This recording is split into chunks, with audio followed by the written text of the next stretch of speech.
Welcome to Off Script with Toast. I am Will. And I'm Ashley. And today we're going to share the full disclosure on what it really takes to thrive in real estate while balancing life, family, work, and everything in between. Today we're going to talk about our seller questionnaire, how to pre-qualify a seller, and the process of preparing for a listing appointment. Yep.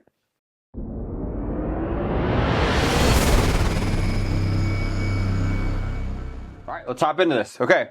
So, I don't know where we should start in this, actually, now that we're, but what I want to do is kind of go over the overall process of how we prepare for listings. So the first thing we do, like lead comes in, right? What's your process of scheduling out a second appointment? Because for a lot of agents, it's when should we meet? 12 o'clock on Tuesday, and then they're going to go to that appointment. Yeah. You've kind of made this more of a two-step process. Can you tell us the evolution from seller form to call and all that in between?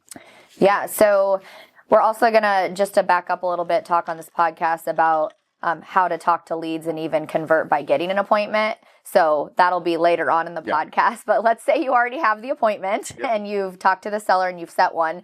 So what I've learned through just time and mistakes is I was going into a lot of listing appointments feeling unprepared, or potentially, losing the appointments to when you're competing against other agents because maybe they were a little bit more prepared or had more information than I didn't going into it. So as I started to reflect over time and not winning all of my appointments, not that you can win all of them, but wanting to get better at that, I started to figure out, okay, how can I show up more prepared, know more information about this property, the seller, their situation, all of that, so that I can uniquely tailor the listing appointment specifically to that seller. It's, not a cookie cutter approach. You can't do the same thing with every seller. And in order to do that, you have to have information and data up front before walking into that. And so insert the seller questionnaire, or you could also call it the pre-listing call, if you will. Yeah. So this questionnaire form that we have, you now use if there isn't a chance or time for you to call them beforehand.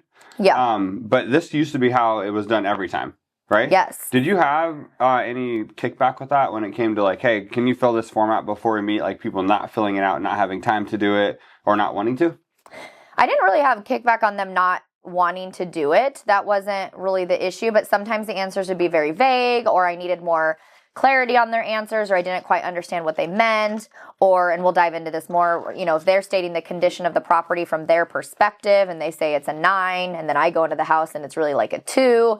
I really found, we who live and breathe this every day as agents versus a client who's selling their home, their perception of how to answer these questions is a little bit different. And so I've just found it's much better and much easier to do it two-way dialogue on the phone, go over this information so I can ask clarifying questions and dig a little bit deeper on the phone. But if there is a time that I'm not able to do that for whatever reason, they're scheduled, they're at work, it's a short turnaround time to see them tomorrow, I do ask at the very least that they complete this so I have at least some information to go off of. Yep.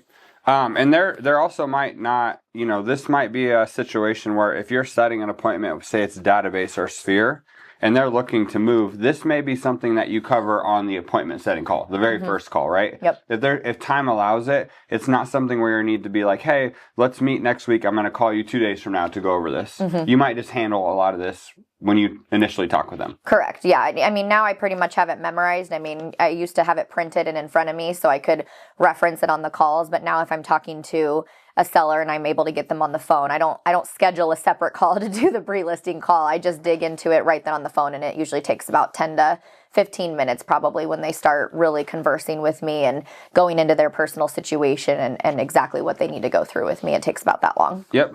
And so for our process on our team, before we, go to the actual appointment, before we get into these questions, we go through seller questionnaire and or the seller call with them to get condition of property and all the other stuff that we may need. And then we it's almost like we split, right? Because I'm going to do pricing on the house with a pricing spreadsheet that we've built on our team that our agents use that takes some of the guesswork out of it, right? So that our agents aren't going into every listing that more of like a gut feel type of process.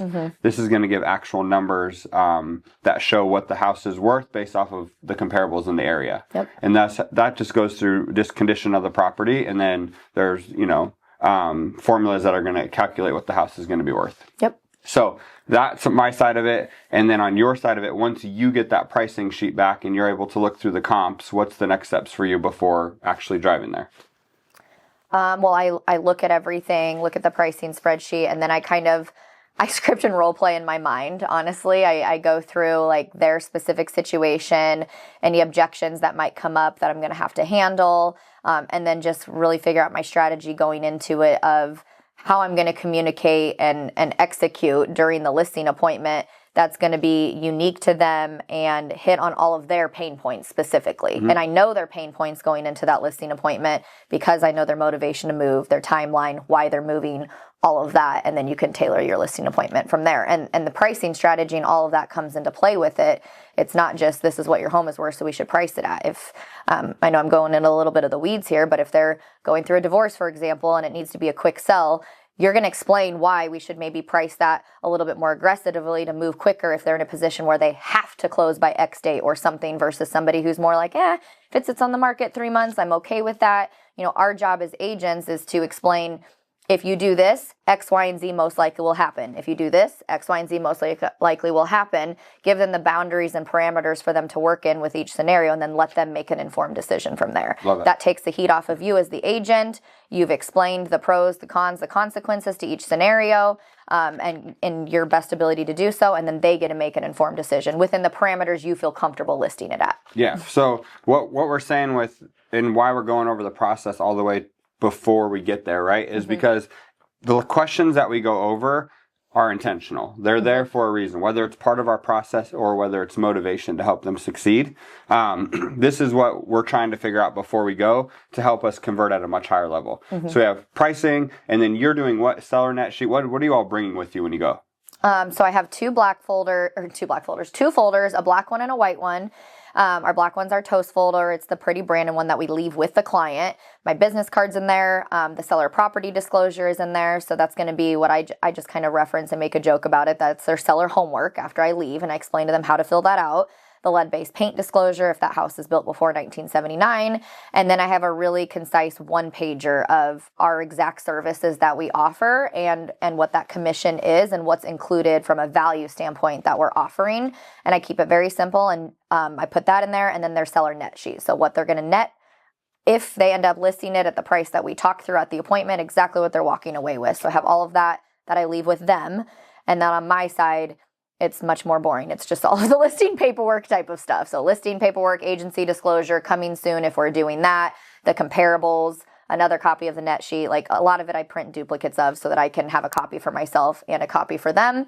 But mostly my packet is just the comparables and all of the listing paperwork if we're going to sign on the spot at the table there. Okay. And going over the actual listing appointment is probably something that will be, one of the next, few episodes that we go over, like what does an actual listing appointment look like? But the reason I wanted to go over this is just to help understand how to be intentional and how to convert at a higher level. Yep. Side question, are you one of those agents that doesn't leave the house without a signed contract? No, I am not, actually. It depends on the situation. Typically, if I'm dealing with like an older couple or people who, want more of that in person, explain line by line on documents, then I usually will do that all in person. If it's somebody else that's more tech savvy and they just want to make this a really, really quick process, you can kind of gauge it after the pre-seller call and just how you are with those people at the table. I'll go over everything in person and then ask them like, hey, do you want me to just send this over to you via our electronic signature system, .loop, and I'll send it to you later today or tomorrow, whatever that is. So sometimes it's in person, sometimes it's electronically, but regardless, I'm explaining to them what they're signing. Yeah, cool. All right, let's get into this seller questionnaire or your pre-qualifying questions for sellers. Okay. All right, so do you kind of go through, I know this is more of a conversation you're having over the phone, but let's go through it in order as if it's the form so we can explain the importance of each one. First, full name. Yep. Obviously, that's pretty simple, but also spouse, right? Yes. Are you asking at that point if there's any other decision-making, any other decision-makers that are going to be there? Yes. So, these are not in any particular order. I probably should reorder them. But one of the main questions I am asking is who are the decision makers? Who are the sellers? And there is a question on here of, it's an uncomfortable one to ask on the phone, but like, are you going through a divorce? Are you in the middle of the divorce? Or is that part of any of this? Because a lot of people won't be forthcoming with that until you're at the table. And then you're kind of in a situation where you're surprised, and that can change the dynamic of everything. So if they do say yes to any of those situations, then yes, I'm going to ask, are both parties going to be there? Both decision makers going to be there? So I'm not having to then do 2 listing appointments, or a lot of times people will kind of put you in a position where, well, I have to talk to my spouse before I can make a decision. So it's better to just have all the parties at the table so we're efficient with our time and we're able to clearly communicate the entire situation and everyone's hearing the same message. Yep. Cool. Email, phone number, mailing address. Yep, pretty simple. We're going to need all that. Email for a dot loop, phone number for communications, and property address they're going to sell so we can run comps and comparables. I think the important piece of that for like why you'd want to capture that for them and their spouses, what you're doing before you even get to the appointment by getting their information is you're onboarding them early, right? You're getting them in the process of already working with you and getting their information. That stuff was going to be used well after the contract signed, not during, but well after. So you're already capturing information for what you're going to need when you're under contract with them and or transacting business. Yep. Property address is pretty simple. I mean, you gotta know the address in order to price it out. What do we have the next one? Is the person filling this format on the title of the property? Yeah, so I asked that, and if there's anyone else on the title of the home. Again, there's just different scenarios that can come up that I want to be prepared for. So I've already mentioned divorce. Another situation could be like maybe there's a power of attorney, or the person that I'm meeting with, I'm selling their parents' house who passed away. So I need to know, is the person I'm meeting with, like the person signing the papers, are they actually on the title or have the ability to be signing these papers? So you have to ask the right questions to know that. So those are very, very common situations with powers of attorneys or deaths in the family of people selling houses for them, and then making sure now we can do our research to have the right documents we needed for that situation. Yep. Okay, perfect. This is a moment where I know everything isn't perfect in what we do. We're toast and we celebrate everything, but the first question that we ask on our seller questionnaire is, are you getting a divorce? We might want to move that one down a little bit just to make this more fun. A little aggressive. But asking marital status and addressing that is something that are you fine with doing that over the phone and or on the form, just to make sure it's not a situation that is, uncomfortable for them? Yeah, I mean, it comes up naturally, and we'll share this questionnaire with you guys again. I mean, it comes up naturally in convo because when I'm on the phone, I'm not saying, hi, I'm Ashley, are you getting a divorce? Like, I'm asking, why are you selling? I'm digging into the situation first, and that always naturally will come up in the conversation, or I get a sense of it on the phone if they're hesitant to answer, or it's, I dig more on the phone, but that comes up in conversation. It's not like I'm just asking that right out of the gate on a phone call. Yeah. And that should honestly be moved down in terms of our order. Why are you selling? So directly addressing motivation. If you get like a softer answer to why are you selling, like, hey, just want more space. Are you going into that why? Yeah. Why is that important to you, and the reasoning behind it? Yep, I am. Like, yeah, why do you need some more space? Because usually they'll share more information. Oh, well, maybe they're having a baby, or I don't know, I got a new job and we got a huge raise and now we're just wanting to build or buy our dream home. Like, whatever that reason is, they're going to unfold like other layers of things that are happening in their life, which is also important for you to know as an agent for several reasons. One, to obviously win the listing appointment is one reason, but two, so now you have something that you can relate with that person on and really know them as like a human and not just a transaction. So you might bring something if they're pregnant, having a new baby, or whatever that is. It's going to unfold clues to how you can relate to this person better. Yeah, important. Well said. How soon do you want to move? So addressing timeline. I mean, I think that's one of the most critical questions to know going into a listing appointment is timeline, because it's going to become part of your conversation. Because one of the number one questions they ask you is now a good time to sell? If it's winter market, spring market, and you can just be a lot better prepared to know that. And also knowing their timeline helps you continue to follow up and pace towards a date that you're working towards. Something that I always like to do at listing appointments is I do a mock timeline for them. And so that even though we may not hit that date, or they may not get all the repairs done in time or whatever that is. When you have a target date that somebody's working towards, it makes the situation feel more real. And it makes it a lot easier to follow up of like, hey, I know we may not hit this date, but here's what we talked about. I'm going to call you in a couple weeks. And then when you're doing that phone call, you have something you're working towards with that person. It makes that conversation a lot easier to continue to move that person through the pipeline and just, continue to ask if this is still the situation that we're working towards. Yeah, and having a target date when you're doing follow-up and when you're with sellers, what you'll start to see is that you'll only be moving back or rescheduling things about a week or 2 weeks instead of months and months at a time where it just gets drawn out, right? Yep. And then I think that the second part of that question is understand the difference between how soon do they want to move and how soon do they need to move. There's going to be certain situations where there's an actual date they have to move by versus where they want to move. And just understanding that situation is going to help them a little bit easier. Yep. Have you sold a property before? Yep, pretty simple. I mean, I'm just trying to gauge their level or their knowledge of selling a home. It comes so first nature to an agent who's done this every day, lives and breathes it, but they don't. And so I know if it's a first-time seller or somebody who's never sold a house before, I'm going to have to probably do a little bit more over communication, more explaining, maybe more details on exactly how to prep your home for showings. And I mean, I do that with everybody. I might dig a little bit more into things or have to do some over communication and clarifying because they've never done it before. Yep. Perfect. How long have you owned the home? And then what sold you on the property originally? Why go back to that original purchase? Well, I want to know the emotional side of why they personally bought the property, because a lot of times the reason that they fell in love with that house or why they brought it is going to unfold things that I can use from a marketing aspect to identify the next buyer. When we're selling a property, your goal is to figure out who that target buyer is going to be and then speak directly to that buyer. And so if they bought it because it's walking distance to all 3 schools in Millard and other things that maybe have nothing to do with the home, that's information that I want to know so that I can use that in the marketing. Or it has a park within walking distance and it backs to trails. Like those things, like, yes, could we research and figure out?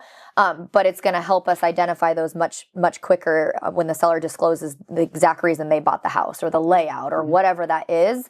Now I'm going to use that to try and resell the property and identify that next buyer and speak to them. Yep. And a lot of your sellers do have to buy, right? So you're now understanding what they look for in a home and what was important to them the first time. Isn't always the same, but sometimes is what they're looking for the next time.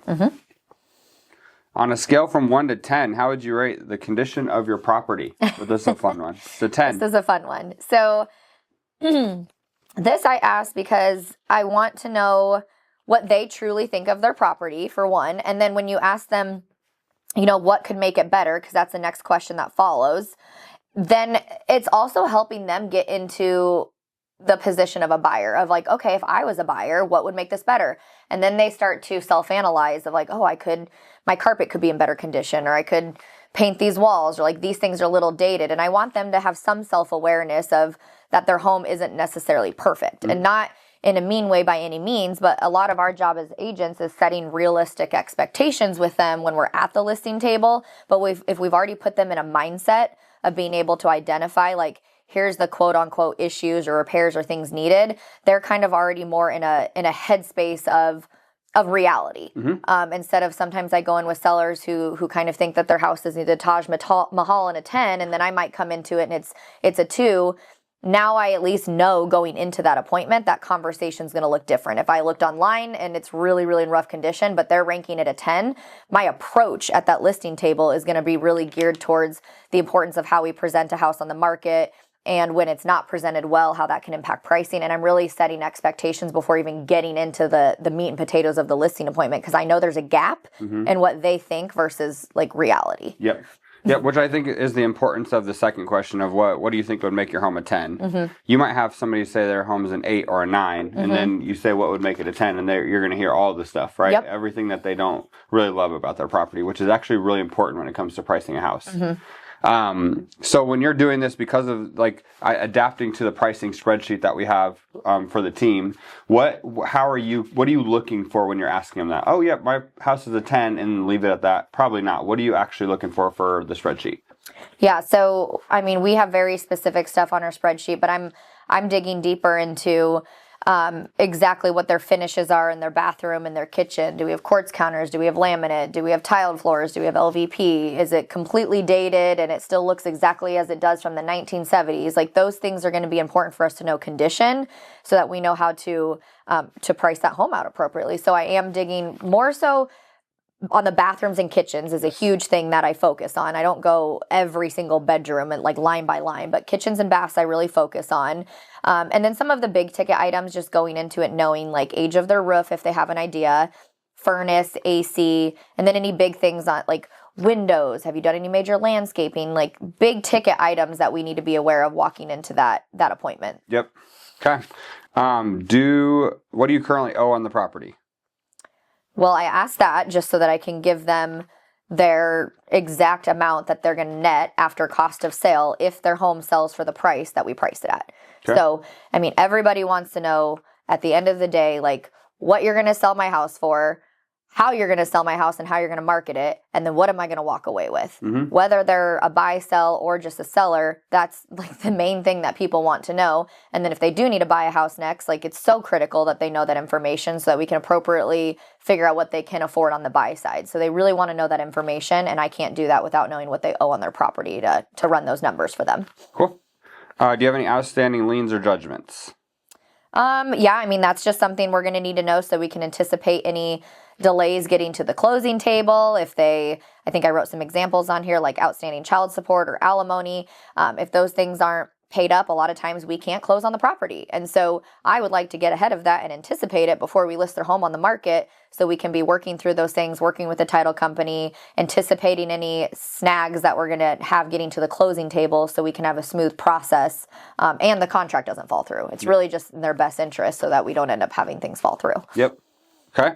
Any upgrades that they've done to the property since they've lived there? Again, going back into condition and just trying to understand the layout of this house, what it has to offer so that when we do price this out, it's something that we can make adjustments for. Mm-hmm. Do you have a finished basement? If so, is it finished? And then basically, what does it look like? What is down there? Mm-hmm. Is there a wet bar? Is a pretty main thing that we have on our spreadsheet so we can start adding that into the adjustments again. Yeah, that's a big one. I didn't used to have this on here and I added it because I was finding I was going into a lot of homes where they've lived in it for 20 years, but they bought it with an unfinished basement. So, and then I would go in shocked at the listing appointment that they added all this square footage and beds and baths. So now I've started asking that as a question, or especially if they live in a home that was new construction, especially 2 stories, a lot of times those basements are unfinished. So big detail because that's going to drastically impact the value of their house. Mm-hmm. Do you have a fence and a sprinkler system? Mm-hmm. Anything else there? I mean, we actually do make adjustments for those. I don't think a lot of people do. Yep. It seems pretty lengthy, but we do it because we have an exact pricing spreadsheet. So that's why we have those on there. Is there anything we should know about your home? Again, asking anything that we may be missing when we're looking at bringing a price. Mm-hmm. What is your view of the value of the property? Okay. So I get all kinds of answers on this one. And when I'm on the phone, I ask it in a way, I say, what are you hoping to get for your home is kind of how I word it on the phone. Because when I ask them, what's your view of the value or what do you think your home's worth? Their response is, well, that's your job, which it is my job. But I want to know what they think that they would like to get for it. So again, I can be prepared going in. If there's a gap in what I think after I run comps versus what they say, that's going to direct my conversation very differently at the listing table. So I always ask that question. And usually it's the same number that's on Zillow. Yep. Once you sell, what's your plan? So you may know this way earlier. Mm-hmm. These are just here as stopgaps in case you don't know everything. And if you're moving out of state, would you like a referral from a local realtor in that city? So you're helping them no matter what the next move is, making sure they get to their next move and succeed in their move. Mm-hmm. Yep. If you don't ask the question, you don't know. And that's how I've gotten a lot of referral fees out of it. So it's another way to ask for business is just, where are you going? And out of state, do you want me to help you identify a realtor? Yep. Okay, here we get some fun ones here. What is your favorite beverage? So yes, beverage, local restaurant, and some of the fun questions on here. Again, we'll share this with you. We won't go line by line on all of them, but we have some more personal questions after we get through the house questions and motivation and all of that. And that's really, again, just so we can put that into our database, have that on file, and use that whenever we want to use that as a touch point. If maybe they are having something exciting happen in their life and I want to do some type of a pop by, I know exactly what their favorite restaurant or drink is, and I want to personalize that to them. Yeah, so you're getting as much information and knowing them as deeply as possible. Everybody in our database, right? When is your birthday? Same thing for database afterward. We'd love to connect with you on social media, so just connecting with them on social media, getting any links that you may need. How did you hear about us? It's an important one. Yep, that's an important one. Sometimes I have no idea how they found me, so I like to know, did you find through website, social media, like referral, how that was? So that's always a question. And then what 3 things do they look for in a real estate agent?